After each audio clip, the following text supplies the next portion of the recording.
In the meantime, the president-elect is taking a tougher tone regarding Russia. Mr. Trump implying that he is more capable of being tough on Vladimir Putin than Hillary Clinton could ever be. He said this during his news conference.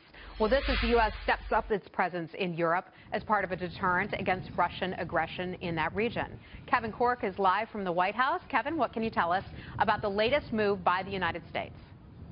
Well, good afternoon, Heather. You're right. And this has actually been in the works for more than a year now. And you may recall you and I talked about this during the NATO summit last summer, which coincidentally was in Poland. And as you know, NATO has become an indispensable part of the safety and security of our allies in Europe. And so because of that reason and because of the fact that the Russian military has been increasingly aggressive in places like Ukraine and specifically Crimea, our allies are asking for help, and so the U.S., along with Canada and other countries, are there to help fill the void.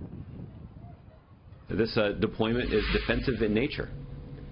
It is intended entirely to shore up our defenses along the eastern flank. It is motivated, at least in part, by some of the destabilizing and even escalatory actions that the Russian military has undertaken over the last year or so. White House Press Secretary Josh Earnest right there laying out the reasons for it. We didn't get into specifics, Heather, in terms of numbers because the DOD is still managing that. As, of course, we get more information, we'll pass it along to you. Yeah, Heather? We've seen some reports that about 3,500 or so being sent out from Fort right. Carson in Colorado.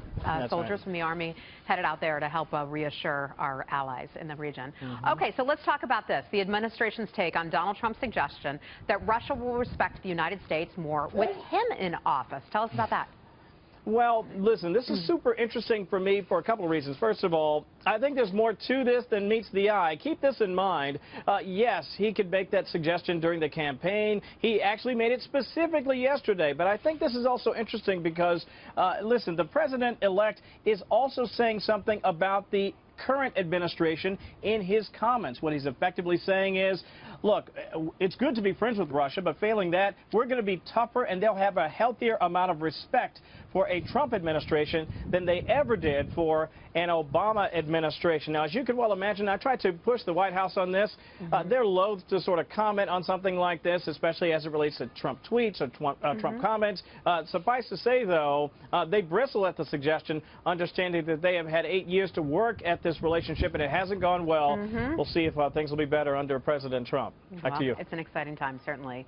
All right, Kevin Corke live for us at the White House. We'll see how